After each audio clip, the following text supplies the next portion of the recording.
ओम शांति। तो आज की बाबा की प्यारी मुरली सुनेंगे। तो आज 28 तारीख है, 28 अक्टूबर। तो आज मुरली का मुख्य हेडिंग है मीठे बच्चे, सदगुरु की पहली श्रीमत है देही अभिमानी बनो। सदगुरु की पहली श्रीमत है देही अभिमानी बनो, देह अभिमान छोड़ दो।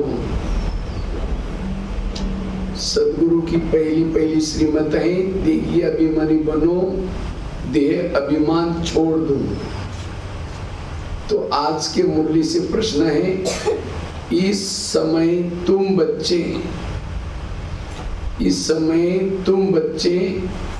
कौन सी भी इच्छा व चाहना रख सकते हो, नहीं रख सकते हो। इस समय तुम बच्चे कोई भी इच्छा व चाहना नहीं रख सकते हो। क्यों?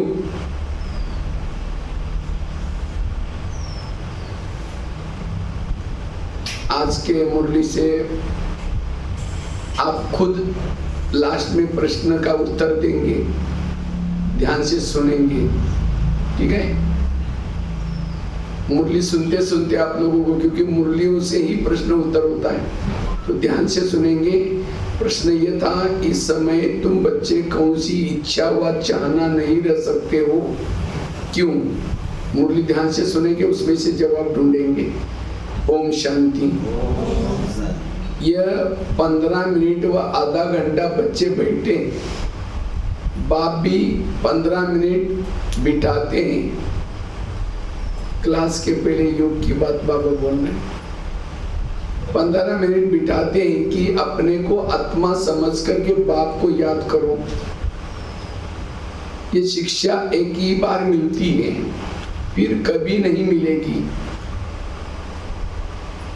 सतयुग में ऐसे नहीं कहेंगे कि आत्मा अभिमानी हो बैठो।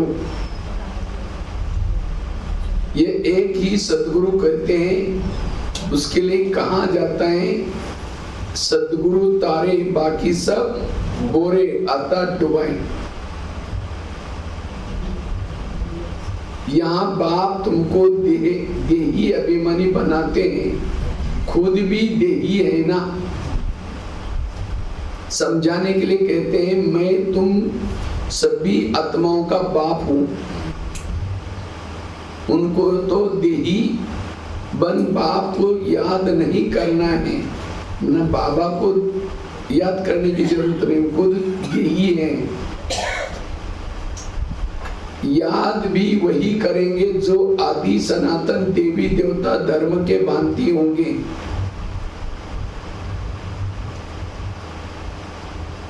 भांति तो बहुत होते हैं ना, नंबरवार पुरुषार्थ अनुसार है। ये बात बड़ी समझने और समझाने की है। परम पिता परमात्मा तुम बच्चों का सबका बाप भी है और फिर नॉलेजफुल भी है। आत्मा में भी नॉलेज रहती है ना, तुम्हारी आत्मा संस्कार ले जाती है। बाप में तो पहले से ही संस्कार है, वह बाप भी है, यह तो सब मानते भी है।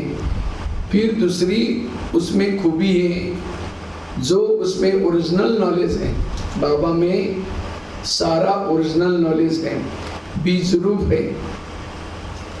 जैसे बाप तुमको बैठ समझाते हैं, तुमको फिर औरों को समझाना है। जैसे बाबा हमको यहाँ समझाते हैं, सारा दिन में किसी को पकड़ करके हमको भी समझाना है। बाप मनुष्य सृष्टि का बीज रूप है, फिर वह सत्य है, चैतन्य है, नॉलेजफुल है। उनको ये सारे झाड़ का तो नॉलेज है ना, और कोई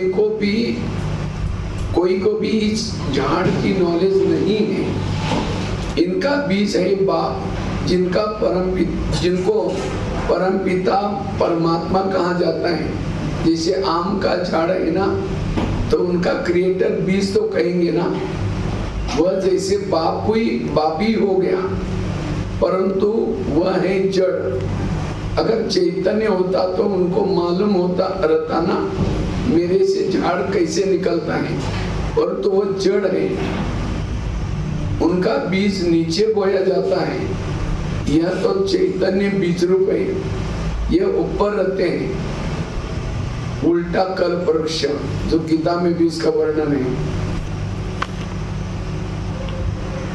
अगर चैतन्य होता तो उनको मालूम रहता, और तो वह जड़ है, उसका बीज नीचे बोया जाता है। यह तो चैतन्य बीज रूप है, यह ऊपर रहते हैं। तुम भी मास्टर बीज रूप बनते हो। बाप से तुमको नॉलेज मिलती है, वह है ऊंचे ते ऊंची पदवी, तुम ऊंच पाते हो। स्वर्ग में तो स्वर्ग में भी स्वर्ग में ऊंच पद चाहिए ना, यह मनुष्य नहीं समझते। स्वर्ग में देवी देवताओं की राजधानी है। राजधानी में राजा, रानी, प्रजा, गरीब, साहूकार आदि ये सब कैसे बनते होंगे अभी तुम जानते हो। आदि सनातन देवी देवता धर्म की स्थापना कैसी हो रही, कौन करते हैं? भगवान। बाप फिर कहते हैं बच्चे जो कुछ होता है ड्रामा प्लान अनुसार सब ड्रामा के वश है। बाप भी कहते हैं ड्रामा के वश हूँ। मेरे को भी पार्ट मिला हुआ है, वही पार्ट बजाता हूँ। वह है सुप्रीम आत्मा, उनको सुप्रीम फादर कहा जाता है। और तो सबको कहा जाता है ब्रदर्स, और कोई भी फादर, टीचर्स, गुरु नहीं कहा जाता है। और किसी को फादर, टीचर, गुरु नहीं कहा जाता है। वह सबका सुप्रीम बाप भी है, टीचर भी है, सदगुरु भी है। ये बातें भूलनी नहीं चाहिए, परंतु बच्चे भूल जाते हैं क्योंकि नंबरवार पुरुषार्थ अनुसार राजधानी स्थापन हो रही है। हर एक जैसे पुरुषार्थ करते हैं वो झट से स्कूल में भी मालूम पड़ जाता है।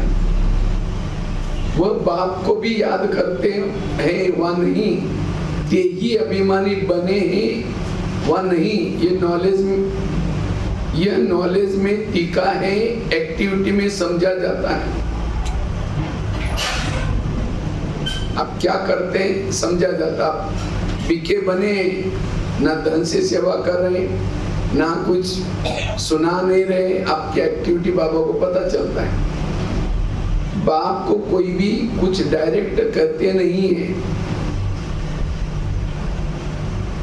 देही अभिमानी बने हैं व नहीं, ये नॉलेज में भी दिखा है या नहीं, बाबा ये सब एक्टिविटी जानता है। अफसोस में न पड़ जाए कि ये बाबा ने क्या कहा और सब क्या कहेंगे। बाप बतला सकते हैं कि फलाने फलाने फलाने कैसी सर्विस करते हैं, सारा सर्विस पर मदार है। बाप भी आकर सर्विस करते हैं ना। बच्चों को भी बाप को याद करना है। याद की सब्जेक्ट ही डिफिकल्ट है। बाप योग और नॉलेज सिखलाते हैं। नॉलेज तो बहुत सहज है, बाकी याद में है फेल हो जाते हैं, देह अभिमान आ जाता है।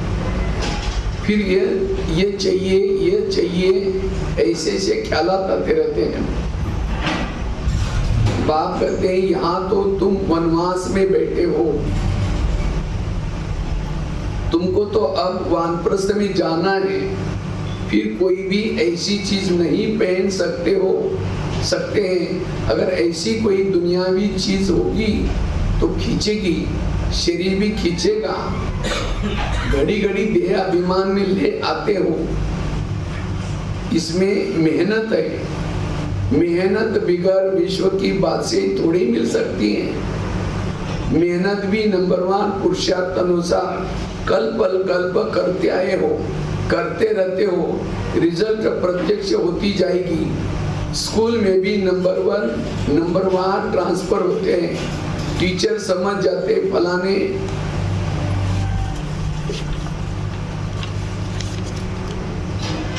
फलाने ने अच्छी मेहनत की है, इनको पढ़ाने का शौक है, फीलिंग आती है ना। उसमें तो एक क्लास से ट्रांसफर हो दूसरे में, फिर तीसरे में आ जाते हैं। यहाँ तो एक ही बार पढ़ना है। आगे चल जितना तुम नजदीक आते जाएंगे उतना सब मालूम पड़ता जाएगा। ये बहुत मेहनत करनी है, जरूर ऊंच पद पाएंगे। ये तो जानते हैं ना, कोई राजा रानी बनते हैं, कोई क्या बनते हैं। प्रजा भी तो बहुत बननी है ना। सारी एक्टिविटी से मालूम पड़ता है ये देह अभिमान में कितना रहते हैं, इनका कितना लव है बाप से। बाप के साथ लव चाहिए ना, भाई भाई का नहीं। आपस में ब्राह्मणों में लव नहीं करना है, लव बाबा से करना है। भाइयों में लव से कुछ मिलता नहीं है, वर्षा सबको एक बाप से मिलना है। बाप कहते हैं ना, बच्चे अपने को आत्मा समझ करके मुझे याद करो तो तुम्हारे पाप कट जाएंगे। मूल बात है ही ये, कौन सी? आत्मा समझ करके बाप को याद करना, इसे पाप कट जाएगी। ये मूल बात। याद से ताकत आएगी, दिन प्रतिदिन बैटरी बढ़ती जाएगी, क्योंकि ज्ञान की धारणा होती जाएगी, तीर लगता जाता है। दिन प्रतिदिन तुम्हारी उन्नति नंबरवार पुरुषार्थानुसार होती रहती है। ये एक ही बाप टीचर सदगुरु है जो देही अभिमानी बनने की शिक्षा देते हैं और कोई दे न सके। और सब है देह अभिमानी, आत्मा अभिमानी की नॉलेज कोई को भी नहीं मिलती।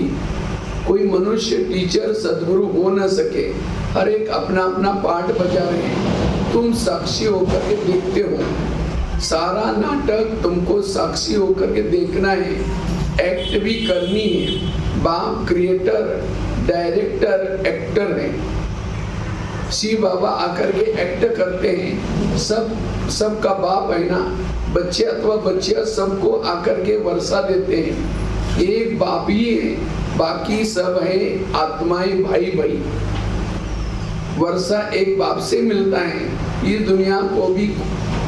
दुनिया की कोई चीज बुद्धि में नहीं याद आती है। बाप कहते हैं कुछ देखते हो तो सब विनाशी है, जो कुछ देखते हुए सब विनाशी है। अभी तुमको तो घर जाना है। वो लोग ब्रह्म को याद करते हैं, कोया घर को याद करते हैं, समझते हैं ब्रह्म में लीन हो जाएंगे। इसको कहा जाता है अज्ञान। मनुष्य मुक्ति, जीवन मुक्ति के लिए जो कुछ कहते हैं वो रॉन्ग है। जो कुछ युक्ति रचते हैं वह सब रॉन्ग है। राइट रास्ता तो एक ही बाप बतलाते हैं। बाप कहते हैं हम तुमको राजाओं का राजा बनाता हूँ ड्रामा प्लान अनुसार। कई कहते हैं हमारी बुद्धि में नहीं बैठता। बाबा हमारा मुख खोलो, कृपा करो। बाप कहते हैं इसमें बाप तो कुछ नहीं, बाप को तो कुछ करने की बात ही नहीं है। मुख्य बात ये है तुमको डायरेक्शन, मुख्य बात है तुमको डायरेक्शन प्रमाण चलना है। बाप का ही राइट डायरेक्शन मिलता है, बाकी सब मनुष्य के है रॉन्ग डायरेक्शन। क्योंकि 5 विकार है ना, नीचे उतरते उतरते रॉन्ग बनते जाते हैं। क्या क्या रिद्धि सिद्धि आदि करते रहते हैं, उसमें सुख नहीं है। तुम जानते हो ये सब अल्पकाल का सुख है। उनको कहा जाता है काग विष्ठा समान। सीढ़ी के चित्र में बहुत अच्छी तरह समझना है और झाड़ पर भी समझाना है। कोई भी धर्म वालों को तुम दिखा सकते हो। तुम्हारा धर्म स्थापना करने वाला फलाने फलाना समय पर आता है, क्राइस्ट फलाने समय पर आता है। जो और धर्मों में कन्वर्ट हो गए, उनको भी ये धर्म ही अच्छा लगेगा, फट निकल आएंगे। बाकी कोई भी अच्छा नहीं लगेगा तो वह पुरुषार्थ करेंगे, करेंगे। मनुष्य को फांसी पर चढ़ाते हैं, तुमको तो एक बाप की याद में रहना है। यह बड़ी फांसी है। हमारी कौन सी फांसी है? बुद्धि को बाबा के साथ लटकाना, ये हमारी फांसी है। आत्मा की बुद्धि का योग है परमात्मा की तरफ। आत्मा को कहा जाता है बाप को याद करो, वह याद की फांसी है। फादर तो ऊपर है ना, तुम जानते हो हम आत्मा है। हमको बाप को ही याद करना है। ये शरीर तो यहाँ ही छोड़ देना है। तुमको ये सारा ज्ञान है। तुम यह बैठ क्या करते हो? वाणी से परे जाने के लिए पुरुषार्थ करते हो। यहाँ बाबा कहते हैं यहाँ बैठ करके क्या करते हो? वाणी से परे जाने का पुरुषार्थ करते हो। बाप कहते हैं सबको मेरे पास आना ही है, तो फॉलो फादर। तो कालों का काल हो गया ना, ये काल तो एक कोई ले जाता है। दुनिया में जो काल आता है एक कोई गली वालों को किसी को लेके जाता है, लेकिन बाबा कहता है मैं सबको लेके जाऊंगा। वह भी काल कोई है ही नहीं ले जाता। ये तो ड्रामा की नूंद है। वो काल कोई आता नहीं है, वो शरीर छोड़ जाता है, कोई कारण वो ले चला जाता है। शरीर छोड़ने को मरना कहा जाता है। बाप तो सब आत्माओं को ले जाते हैं। तो अब तुमको सबको बुद्धि योग अपने घर जाने के लिए लगाना है। शरीर छोड़ने को मरना कहा जाता है। शरीर खत्म हो जाता है, आत्मा चली जाती है। बाप को बुलाते भी इसलिए बाबा आकर के हमको इस सृष्टि से ले जाओ, यहाँ हमको रहना नहीं है। ड्रामा के प्लान अनुसार सब वापिस जाना है। कहते हैं बाबा यहाँ अपार दुख है, ये अब यहाँ रहना नहीं है। ये बहुत छीछी दुनिया है। ये दुनिया कैसी है? छीछी। तुम खुशी से जाते हो। शास्त्र आदि जो भी लिखे हैं वह सब भक्ति मार्ग के हैं। ये भी फिर भी होंगे।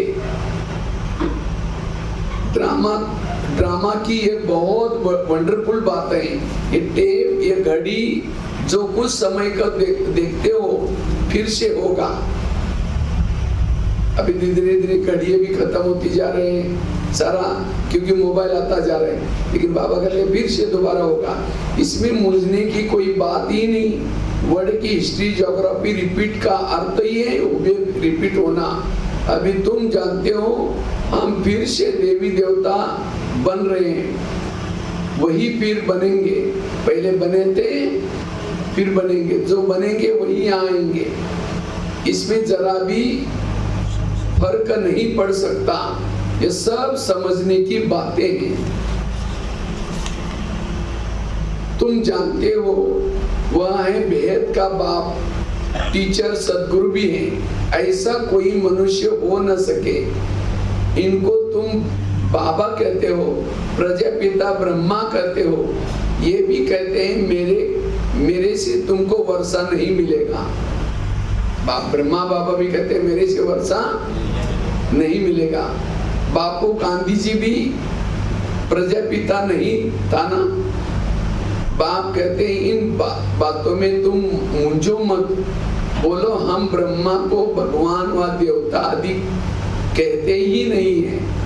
बाबा ने बताया कि बहुत जन्मों के अंत में वानप्रस्थी अवस्था में मैं इनमें प्रवेश करता हूँ सारे विश्व को पावन बनाने के लिए।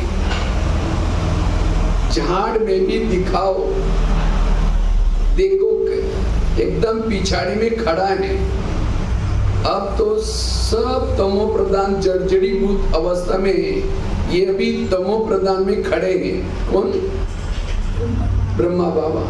वही फीचर है, इसमें बाप प्रवेश कर इनका नाम ब्रह्मा रखते हैं। नहीं तो तुम बताओ ब्रह्मा नाम कहां से आया? यही है पतित, वह है पावन। पतित कौन, पावन कौन? पावन है, कृष्ण है पावन। और सबसे ज्यादा कृष्ण, गोरे कृष्ण से प्यार नहीं होता, सावरा कृष्ण। सावरा कृष्ण मतलब ब्रह्मा बाबा। सबसे प्यार सावरे कृष्ण से होता है, गोरे कृष्ण को नहीं मानते। वह है पावन। देवता भी 84 जन्म ले पतित बनते हैं। ये मनुष्य से देवता बनने वाला है। मनुष्य को देवता बनाना ये बाप का ही काम है। ये सब घड़ी, ये सब बड़ी वंडरफुल समझने की बातें हैं। यह वह बनते हैं सेकंड में, फिर वह 84 जन्म ले बनते हैं। एकदम साधारण से ब्रह्मा बाबा सेकंड में ब्रह्मा बना, और कृष्ण बन करके फिर ब्रह्मा बनने के लिए 84 जन्म चाहिए। इसमें बाप प्रवेश कर बैठ पढ़ाते हैं, तुम भी पढ़ते हो। इनका भी घराना है ना, लक्ष्मी नारायण राधे कृष्ण के मंदिर भी है, परंतु यह किसको भी पता नहीं। राधे कृष्ण पहले प्रिंस प्रिंसेस हैं, फिर लक्ष्मी नारायण बनते हैं। माना जब राधे कृष्ण है वही जब स्वयंवर हो गया तो क्या बन गए? लक्ष्मी नारायण बन गए। लेकिन कई राधे को मानते, लक्ष्मी नारायण को मानते ही नहीं। और जब उनको पता चलेगा तो दोनों ये की है, ये बेगर टू प्रिंस बनेंगे। अभी आप लोग भी सभी बेगर हैं, भविष्य में क्या बनेंगे? जिसको कहते दरिद्र नारायण। ब्रह्मा बाबा कौन? दरिद्र नारायण। दरिद्र मतलब गरीब। अभी भी हम सब दरिद्र हैं, फिर बाद में क्या बनेंगे? नारायण। ये बेगर टू प्रिंस बनेंगे। प्रिंस तो बेगर बनते हैं। कितनी सहज बातें, 84 जन्म की कहानी इन चित्रों में है। यह वह बनते युगल है ना, इसलिए 4 भुजा दिखाते हैं। प्रवृत्ति मार्ग है ना, एक सदगुरु ही तुम्हें पार ले जाते हैं। बाप कितनी अच्छी तरह समझाते हैं। फिर दैवी गुण भी चाहिए। स्त्री के लिए पति से पूछो, वह स्त्री से पति से पूछो तो झट बताएगी इसमें ये खामी है। पति पत्नी को सबको पता है कि इसके अंदर मेरे पति में है, उनको वो बता नहीं सकता, लेकिन पत्नी को सब पता है। इस बातों में ये तंग करते हैं, या कहेंगे हम दोनों में ठीक नहीं चलते। पति पत्नी को पता चलता आपस में संस्कार क्या क्या है। कोई किसी को तंग नहीं करते, दोनों एक दूसरे के मददगार साथी बन होकर के चलते रहे। कोई एक दो को गिराने की कोशिश करते हैं। बाप कहते हैं इसमें स्वभाव को अच्छी तरह, अच्छी रीति बदलना पड़ता है। ज्ञान में चलने के लिए स्वभाव को क्या करना पड़ता है? बदलना पड़ता है। ये सब है आसुरी स्वभाव। देवताओं का होता है दैवी स्वभाव। ये सब तुम जानते हो। आसुरी बातों को होकर असुरी और देवताओं की युद्ध लगी, असुरों की और देवताओं की युद्ध लगी नहीं है। पुरानी दुनिया और नई दुनिया के आपस में मिल कैसे सकते हैं? असुर और देवता वो कहाँ? सतयुग में। और असुर कहाँ? कलयुग में। तो परीक्षा असुर शुरू हो जाते हैं, युद्ध नहीं लगती। बाप कहते हैं पांच बातें जो होकर के गई हैं उनको बैठ लिखा है। उनको कहानियां कहेंगे ना, त्योहार आदि सब यहाँ की बातें हैं। दोपहर से लेकर के मनाते रहते हैं। सतयुग में नहीं मनाएंगे। सतयुग में दिवाली मनाएंगे ना, भैया टीका लगाएंगे, ना दशई टीका लगाएंगे, कोई टीका नहीं। सप्तरंगी तिला ये सब संगम युग में चलता है। ये सब बुद्धि से समझने की बातें हैं। देह अभिमान के कारण बच्चे बहुत पॉइंट्स भूल जाते हैं। पिछले यहाँ कैसे बैठो, आत्माभिमानी होकर के बैठो। नॉलेज तो बहुत सहज है, 7 रोज से सारी नॉलेज धारण हो जाती है। 7 रोज में सारी नॉलेज धारण हो जाती है। पहले अटेंशन चाहिए याद की यात्रा पर। अच्छा, मीठे मीठे मीठे मीठे सीखे लेते हैं बच्चों प्रति माता पिता बाप दादा का याद प्यार और गुड मॉर्निंग। रूहानी बाप की रूहानी बच्चों को नमस्ते। हम रूहानी बच्चों की रूहानी बाप को याद प्यार गुड मॉर्निंग और नमस्ते नमस्ते नमस्ते। तो आज के मुरली से प्रश्न था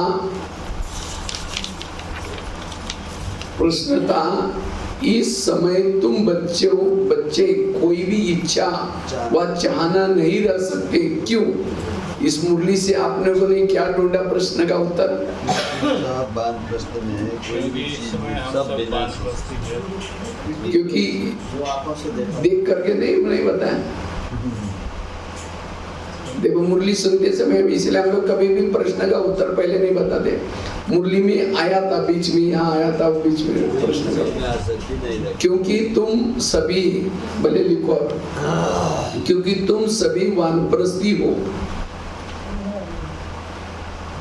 क्योंकि तुम सभी वानप्रस्थी हो, तुम जानते हो इन आंखों से जो कुछ देखते हैं वह विनाश होना है। अब तुम्हें कुछ भी नहीं चाहिए, अब तुम्हें कुछ भी नहीं चाहिए, बिल्कुल बेघर बनना है।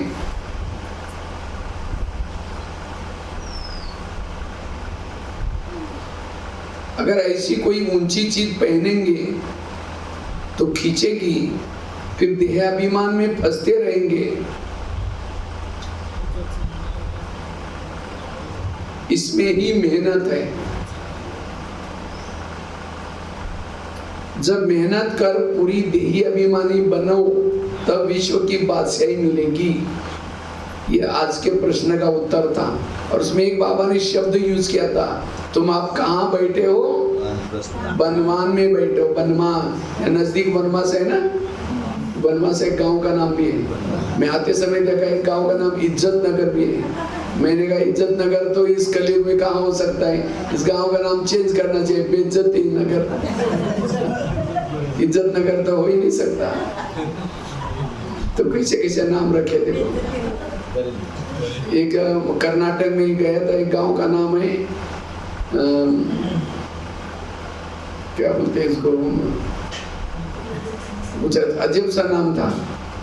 तो कई नाम भी ऐसे रखे हैं, कलयुग में नाम नहीं हो सकते। तो आज के मुरली से धारणा के पॉइंट्स हैं।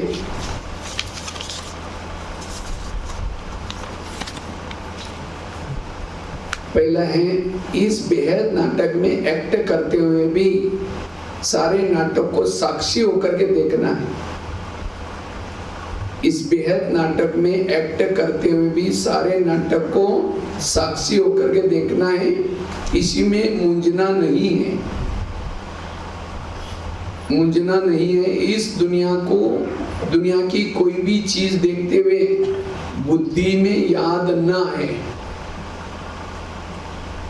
इसमें मूंझना नहीं है। इस दुनिया की कोई भी चीज देखते हुए बुद्धि में याद ना आए। दूसरा है, अपने असुरी स्वभाव को बदल, अपने असुरी स्वभाव को बदल दैवी स्वभाव धारण करना है।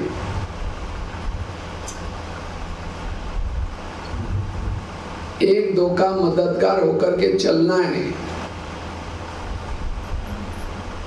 एक दूसरे को मददगार होकर के चलना है, किसी को तंग नहीं करना है, किसी को तंग नहीं करना है।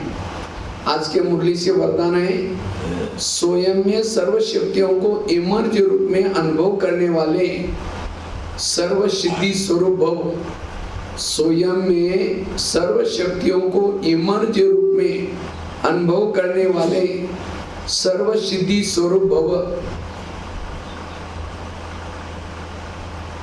इसका विस्तार है, लौकिक में किसी के पास किसी बात की शक्ति होती है, चाहे धन की शक्ति, बुद्धि की शक्ति, संबंध संपर्क की शक्ति, तो उसे निश्चय रहता है कि यह क्या बड़ी बात है। वह शक्ति के आधार से सिद्धि प्राप्त कर लेते हैं। आपके पास तो सभी शक्ति है, सर्व शक्ति आप में है, तो इन्हें सिर्फ इमर्ज रूप में अनुभव करो तो समय पर विधि द्वारा सिद्धि प्राप्त कर सिद्धि स्वरूप बन जाएंगे। दोबारा एक बार पढ़ता हूँ, स्वयं में सर्व शक्तियों को इमर्ज रूप में अनुभव करने वाले सर्व सिद्धि स्वरूप भव। लौकिक में किसी के पास किसी बात की शक्ति होती है, चाहे धन की, बुद्धि की, संबंध संपर्क की, तो उसे निश्चय रहता है कि ये क्या बड़ी बात है। वह शक्ति के आधार से सिद्धि प्राप्त कर लेते हैं। आपके पास तो सभी शक्ति है? सर्व सिद्धियां, सर्व शक्ति आप में, इन्हें सिर्फ इमर्ज रूप में अनुभव करो तो समय पर विधि द्वारा सिद्धि प्राप्त कर सिद्धि स्वरूप बन जाएंगे। आज के मुरली से स्लोगन है, स्लोगन देखो, मुरली का जो पहला पॉइंट होता है वो बॉम्ब है। ये माया के साथ युद्ध करने के लिए हमारे अस्त्र शस्त्र है ज्ञान। पहला बाबा देता है बॉम्ब, क्वेश्चन आंसर, ये भी एक बड़ा बॉम्ब है। उसके बाद बीच में तीर से, और उसके बाद वरदान है कवच। कवच मतलब रक्षा कवच, और ये स्लोगन मतलब गन चलाना। एक बात, कोई भी एक हथियार रख दो आपके पास, अगर सारे हथियार नहीं काम आते, एक भी हथियार, और माया जीत बनो। लेकिन हम सारे हथियारों को भूल करके पर अकेले चलते, पराजय होकर शाम को आएंगे फिर। इसलिए कोई भी एक पॉइंट को लेकर के चलना है सारा दिन। तो आज का स्लोगन है, मन को प्रभु की अमानित समझ करके उसे सदा श्रेष्ठ कार्य में लगाओ। मन को प्रभु की अमानत समझ करके उसे श्रेष्ठ कार्य में लगाओ।